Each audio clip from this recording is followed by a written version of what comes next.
Dalam sebuah tulisannya, Santo Vincentius mengatakan begini, orang bertindak melakukan kehendak Allah ketika dia melakukannya di dalam nama Tuhan dan melalui Tuhan.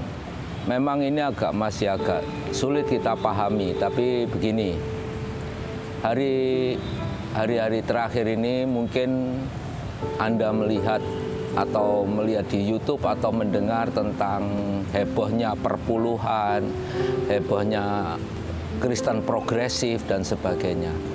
Pasti yang mengajarkan itu mengatakan bahwa dia bertindak dalam nama Tuhan. Dia bertindak atas nama Tuhan. Bagaimana kita tahu bahwa orang bertindak dalam nama Tuhan? Di dalam Injil Matius dikatakan, mendengar dulu apa kehendak Tuhan baru melakukannya. Misalnya orang yang mendengar perkataanku dan melakukannya, dia seperti membangun rumah di atas batu karang. Jadi intinya bertindak dalam nama Tuhan itu pertama mendengarkan suara Tuhan.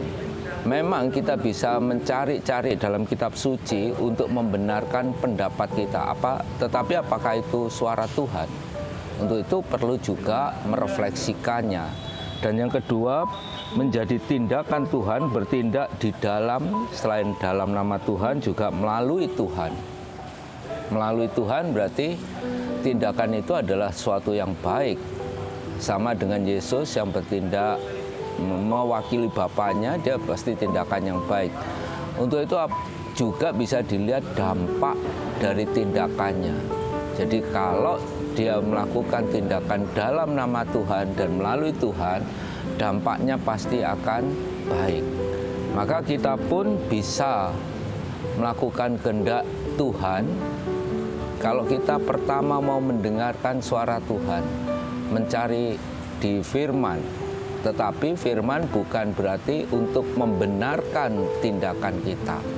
Kita membaca firman, merenungkannya, dan melakukannya. Selain itu juga bertindak atas nama Tuhan. Artinya apa yang kita lakukan sungguh-sungguh merupakan kehendak Tuhan sendiri. Nah itu sekali lagi juga harus mendengarkan, membaca firman. Untuk itu kita sangat perlu untuk mendengarkan atau membaca firman dan merenungkannya.